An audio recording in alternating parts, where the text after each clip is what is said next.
ызам келеді, ашуым келеді. Ренжимін, кейде қатты айтамын. Кейде асықпай сабырмен түсіндіріп айтамын. Бірақ осы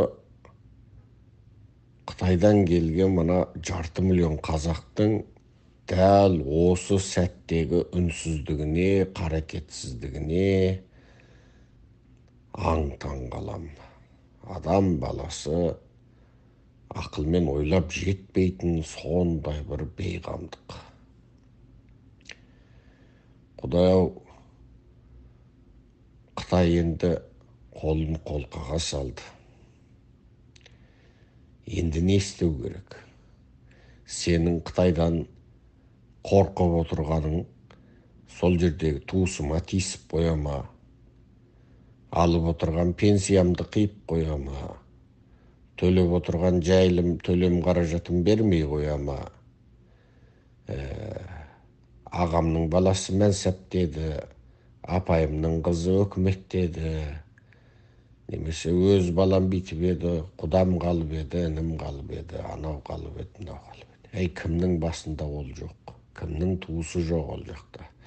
Екі туып бір қалғанымыздың бәрі Қытайда қалған жоқ па? Енді Қытай Қазақстанға көшіп келген осы 500 000 қазақтың үнін өшірейін деп жатыр. Ал бұл қазақ тыныш тымпиып отыр. Мақтаншаға асырып той жасап, тақуасы ақшасын қажылыққа шашып, молдасы дінін айтып үгіттеп, былайғы қарапайым жұрты сол жан бағыс үшін бірін екі қылсам деп жан таласып жүр. Дұрыс-ақ, Құдайдың берген өмірі таусылғанша жан бақпақ парыз. Енді мына Қытайдың зұлымдығын айтып түсіндіріп жатырмыз. Осы біздің қазақ мына батырлар жыры, ертедегі аңыз дастандарымызды өте көп естіп қойған. Сон біреу кеп сені құтқаратын сияқты болады да тұрады да біздің көмескі түйсігімізге сол орнап қалған. Ертөстікті қарасаң да сол, Керқұлатты, Кендебайды қарасаң да сол, Қобыландыны қарасаң да сол. Енді бұл дастандарда бұл ертөстіктеріңіз деген енді Құдай біледі бір 5000 жылда 10 000 жылдың ар жағындағы өмірді айтады, иә? Енді осы дастандардың бәрінде аңызында жаңағы аңыз ертегілері, ертедегі өлеңге айналған түрі бар, айналмаған түрі бар. Соның бәрінде қарасаң бір атса оқ өтпейтін, шапса қылыш өтпейтін, суға салса батпайтын, отқа салса жанбайтын бір батыр әлгі тұтас елді құтқарады. Мыш. Осындай ертегі бір сарында келеді.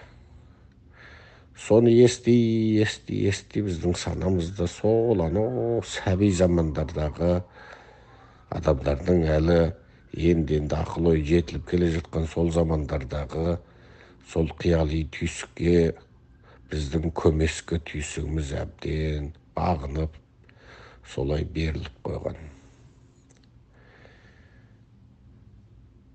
Бір адам бәрін шешетін сияқты да. Өз ырықсыз. Мынау заман басқа, өмір басқа. Ол замандардағы бір ел, тайпа, қарапайым, саны да аз, территориясы да шекті. Қару жарағының жаңа түрі де сол негізінен қара күш, физикалық қару жарақ. Қазіргі қару жарақтың түрі сұмдық. Ол заманда жеке тұлға кәдімгідей рөл атқарады, ол шындық. Ол қылышымен, найзасымен, жебесімен, басқа айласымен жаңа жауға шабады. Жауда енді оған пара-пар адам шықпаса, бітті, ол қырып жойып кетеді, ал қалғаны бағынады. Ол кескілескен, турасқан, бірін-бірі шайдасқан, ауыздасқан сондай бір заман. Енді о заманда да ақыл болды, бірақ қазіргідей мына аспанда дрон ұшқан, суда аквадрон ұшқан, радармен көктен не ұшқанын көріп отыратын, судың астында сонамен тыңдап отыратын, спутниктен төбіңнен бақылап отыратын, интернет арқылы көріп біліп отыратын. Бұна заман бөлек заман. Енді мына заманда идеология дейтін бәле шықты. Ол осы үгіт насихат арқылы сені табиғи түрде құлдыққа итермелейді, мәжбүрлейді. Ол не? Мынау қытайшыл дейтін қауым бар. Оның көп осы ауылды жерде біраз ақ жағалы, шертиген кішкентай қозы қарны бар, астында жақсы көлігі бар, пенсиялар ешқашан тоқтамайтын, сол бір ру елдің, бір тайпа елдің, не айналасындағы елдің жаңағы тойында, өлім жүдімінде, нәзір құзырында жаңағы айғайлап сөйлеп, жұрт алдында өзінше беделді боп, шертиіп, кекірейіп, кердеңдеп, топты жерде сөз бастап, бейне қол бастаған батырдай боп сөйтіп жүрген бір топ қазақ бар. Енді осы қазақ Қытайдан қызық көріп отыр. Саудасы жүріп тұр, пенсиясын алып тұр. Жұрттың, халықтың басына келген қиындық оған келмейді. Неге? Қытай ондай қазақтарды әдейі қолдан жасайды. Қытайдың ежелгі дәстүрі бар. Бір бөлек елді бауырына басады, шүленсігенсіп, қайырымдылық істегенсіп, жақын тартып, достасып, өзіне жақын ұстайды, екінші бір қауым елді қырып жояды. Қырылғанын көріп, қалған ел қорқып бағынады. Анау Қытайдың шүленсігенінен шапағатына қол жеткізгендерді көрген ел бағынсақ жанымыз аман қалады деп бағынады. Қытай өз боданда қарашасын тарихтан бері өстіп ұстап келеді. Бір қолы қан, бір қолында жаңағы нан, былайша айтқанда. Енді осы арамза Қытай жаңағындай бір топ қазақтың жағдайын жасап, ол қазақтың бәрі тілді жақты, ол мынау әлеуметтік желіде ашыққа шықпайды. Бірақ сол анау ұсақ ата, үлкен ру, той-пой, нәзір, құзыр, өлім жітім, қыз ұзату, келін түсіру, соғым басы, со қиқым-шиқымның бәрінде әлгілер өздерінше бір-бір пайғамбары, бір-бір көсем. Бәле болады. Тыныш отырайық. Мына топта ән күй жіберіп, әзілдесіп отырайық, мына саясатқа кірмейік. Мына арандатушылар бар, екелдің достығын бүлдірмейік. Үй өзіңдікі деме, үй артында кісі бар. Бала-шағамыздың амандығын ойлайық. О жақта жаман күн болмадық. О жақта да күнімізді көрдік, су ішкен құдығымызға түкірмейік. Қазақстанда да баңду бақылау бар деген сияқты. Қытайды бір айтып, Қазақстанды екі айтып, үрейлен, қорқ, тыныш отыр дейді. Неге? Ол үрейлен десе, сен неге үрейленесің? Оның қалтасы қалың, қарны тоқ, көйлегі көк, уайымы жоқ. Ол Қытайдан ақша алып отыр. Оның баласын, інісін Қытай ұстамайды, сен ұстайды ғой. Ол қызық көріп отыр. Ол жіліктің майлы басын жеп отыр. Сен жуындыға да қолыңды жеткізе алмай отырсың. Енді сен мынау Қытаймен Тоқаев жасаған теңсіз келісім шарттарға қарсы тұрмай, сен не істеп отырсың? Азаматтық пікіріңді айтпайсың ба? Мен мына теңсіз келісім шартқа қарсымын деп ойыңды айтпайсың ба? Қытаймен жасап отырған мына әділетсіз келісім шарттардың бәріне қарсымын дегенді айтпайсың ба?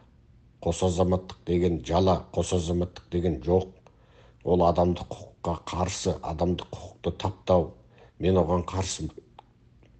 Мен тек Қазақстан Республикасының азаматымын, мен Қытай азаматы емеспін деп неге үніңді шығармайсың, айтпайсың? Бұл Қазақстан Республикасының заңында көрсетілген сенің ең қарапайым адамдық құқың, яғни өз саяси көзқарасыңды айтуың. Біз саған көшеге шық деп жатқан жоқпыз, өрт қой деп жатқан жоқпыз, барып біреудің басын шауып ал деп жатқан жоқпыз.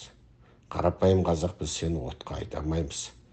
Біз неге шырылдап жүрміз? Сол қарапайым қазақты ертең қойша көгендеп Қытай айдап алып кетеді. Шұбыртып отырып айдап алып кетеді.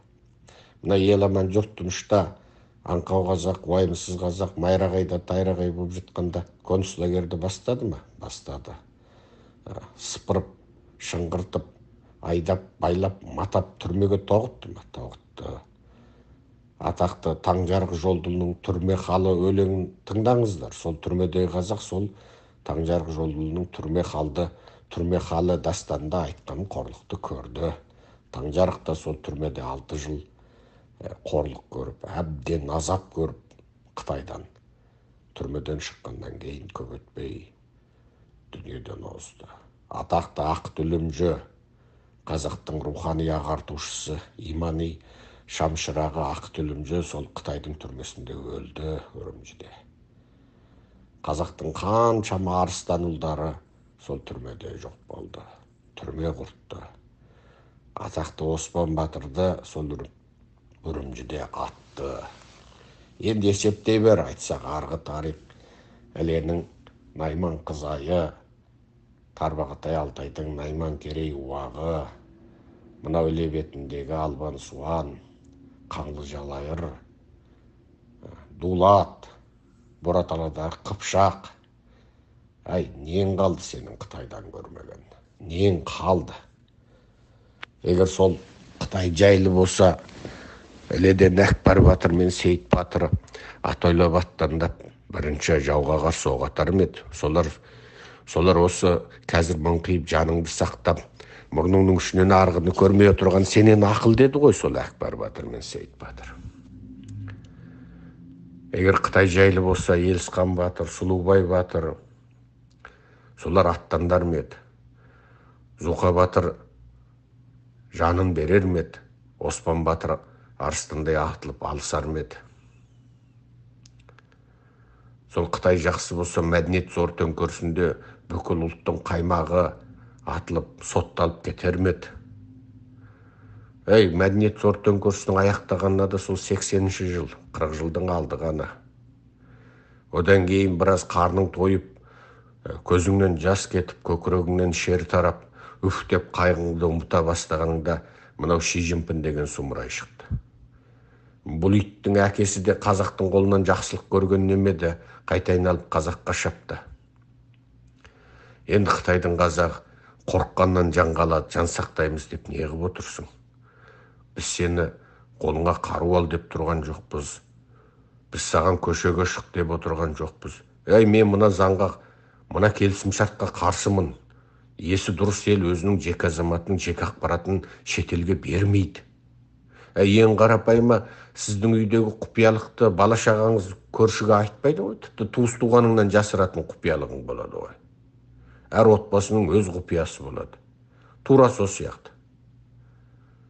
Енді албат елдің бәрін айтып жария қылып отырсаң, оның несі отбасы? Мынау азаматтардың жеке ақпаратын өзара ауысу деген бұл оттаған әңгіме. Бұл Қазақстанның тәуелсіздігін құрту. Оның бәрін сыртын әдемілеп әрлеп қойғанмен шын мәнінде Қазақстан Қытайдың боданы болып отыр мына жерде. Екіншісі, қос азаматтықты анықтау деген оттаған әңгіме. Қайталап тұрып 100-ші мәрте айтамыз.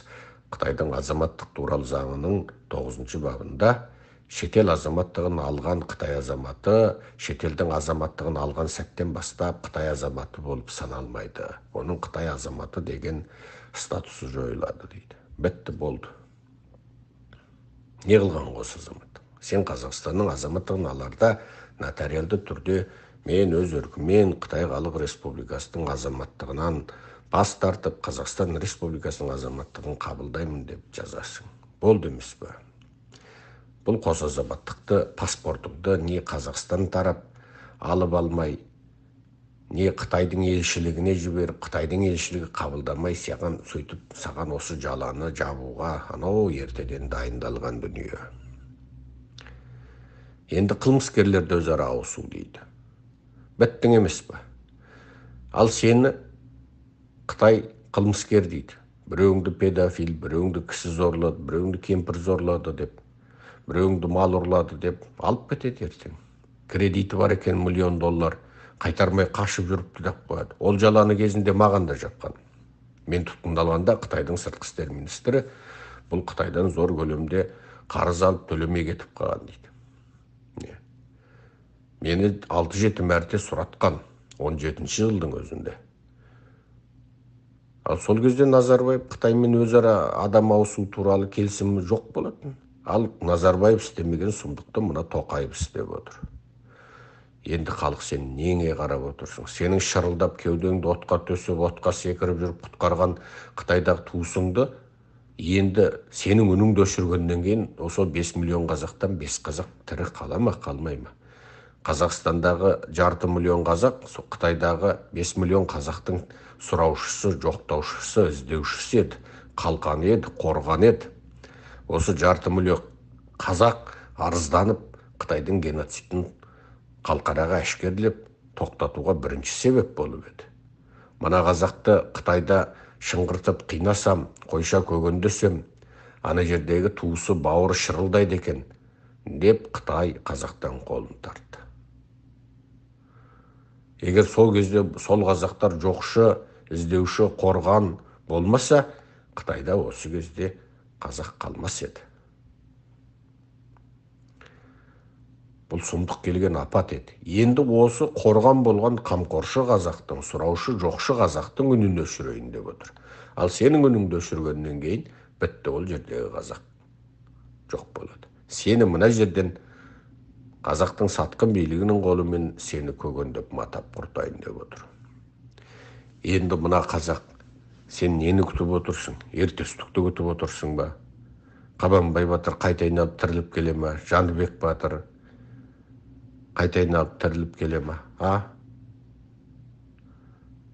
Ешкім келмейді. Әкбар батыр, Сейіт батыр, Оспан батыр, Зұлқа батыр, Сұлубай батыр, Елісхан батыр кетті, болды. Ешкім саған келмейді.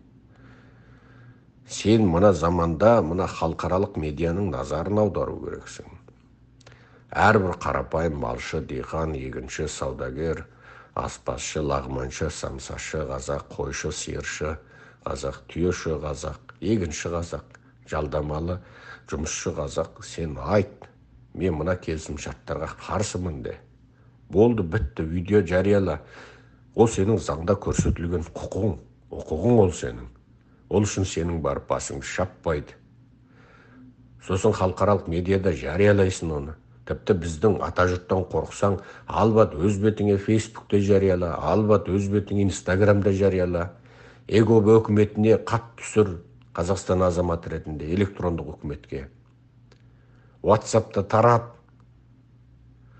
Сосын біз мына жақтан халықаралық ақпаратта дабыл қағамыз. Міне Қазақстанның халқы наразы болып жатыр. Соған қарамай мына теңсіз келісім шарттарға битіп жатыр деп. Халықара сосын назар аударады. Сен үндемей тымпиып жатсаң, Американы Талдықорғанда, Өскемен, Зайсанда, Алматы төңірегінде мына осындай бір қазақ деген халық обал болып жатыр екен, өзі қорқақ тымпиып жатыр екен. Ертегідегі батырлар тіріліп кеп құтқарады деп жатыр екен деп Америка барып құтқарамас еді. Жоқ. Біз халықаралық медиада дабыл қақтық. Ағылшын тілінде, португал тілінде, тағы басқа шетел тілінде. Еуропа, Американың Қытай тілінде медиасында біз бірінші дабыл қағып болдық. Жарияланып болды. Міне. Бекзат Мақсұтхан Атажұрт ұйымы Алматыда конференция өткізді. Міне. Басқа азаматтар да өткізіп жатыр. Енді қалған халық үн қосу керек қой. Дүрілдеу керек, шулату керек, көтеру керек, жаппай бір толқын тудыру керек. Оның бәрі Қазақстанда бәленбай елдің елшілігі отыр. Мына халық шулап кетті, наразы болып жатыр дейді. Тымпиып сол 5-6 қазақтың шаруасы ғана ма сонда, қалғаныңыз тымпиып отырасыздар дейі. Мына Алладан қорқу керек қой, адам деген Алладан. Жаратушы Алланың заңына қайшы ғой. Сен тымпиып тыныш жатады екенсің, не? Отқа секіретін, суға секіретін ана бір топ бар екен, болды. Сен күріштің арқасында күрмек болып су ішіп, бидайдың арқасында бидайық болып су ішіп жүреді екенсің. Сен Қытайға да жағады екенсің. Сөйтіп өз ойыңда Құдайға да жағады екенсің. Ол жоқ қой. Аллаға жағу барда, шайтанға жағу жоқ, шайтанға жағу барда, Аллаға жағу жоқ. Сен жүрегіңді, ындыныңды қарекетіңмен көрсету керексің. Сені жаратып қойған шексіз құдірет иесі Алланың өзі саған ісіңмен, қарекетіңмен Алланың құл екеніңді дәлелде дейді. Жоқ, Алла мен саған сенем деп қойып, аузыңда айтып қойып жүре бер демейді, қарекетіңмен дәлелде дейді. Құлшылығының өзін ауызбен ғана емес, дәрет алып, еңкейіп, тоңқайып намаз оқы дейді. Жатып алып, төсегіңде жатып, қатыныңды құшақтап жатып, Құдай мен саған сенем деп қоясаң болды деген жоқ. Бәріне қарекет керек. 10 ай омыртқасын үзіп көтерген баласы жыламаса, туған шешесі де емшек бермейді. Жыламаған балаға емшек жоқ деген содан. Құдай сенің жүрегіңдегіні, көкейіңдегіні біліп отыр. Енді сен дәлелде соны. Анау шариғи аңыз бар ғой. Лаулап жанған өртке дейді, ұлан ғайыр өртке қарлығаш қанатымен барып су себеді дейді. Қанатын барып суға, өзенге бір малып, суға бір малып кеп, оттың үстіне кеп себеді дейді. Сонда қарға күліпті дейді. Ей, мынау көздің ұшына жетпейтін лаулаған өртке сенің қанатыңнан тамған бір-екі тамшы су не болады дегенде. Қарлығаш айтыпты дейді. Өртті сөндірмек Құдайдың қолында. Ал мен сол Құдайға өзімнің қай жақта екенімді көрсетейін деп тұрмын депті. Қарлығаш ана өртті сөндіре алмайтынын біледі, бірақ ана қарекетімен Құдайға өзінің ойын, ниетін, пікірін білдіріп отыр. Мына зұлым 1,5 миллиард Қытайға, ой, қазақтың шамасы жете ма дейсің, е? Сен Құдайға, сен мына зұлымдыққа қарсы екеніңді айтпасаң, Құдай сені құтқара ма?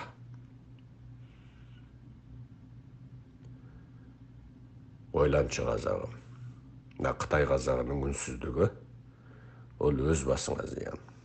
Сосын көп жұрт ойлайды, мынау Серікжан Біләш билікке қарсы өзі оппозиция, бұл өзінің саяси мақсат үшін өстіп жүрді. Мен өзімнің жеке басымды, қарақан басымды ойласам, менің уайымым жоқ. Жағдайым шешілген. Қазақстанда да жүргенде менің жағдайым ең жақсы қазақтардың қатарында болмаса да, орта шарқы қазақтың қатарында болады. Бәленбай үй, бәленбай жер бар, жақсы көлік бар, ішкенім алдымда, ішпегенім артымда болатын. Осы тақырыпты көтермей жүргенде-ақ бәленбай шетелді қыдырып, теңізінде шомылып, тайраңдап жүрген жігіт болатымын. Бәленбай мешіттің төгін, электрін төлеп, газын төлеп, түгенбай жігітті қаржыландырып оқытып жүрген жігіт болатымын. Өз жеке бас мәселем шешіліп қойған болатын. Қазірде болды, мен Америкадамын,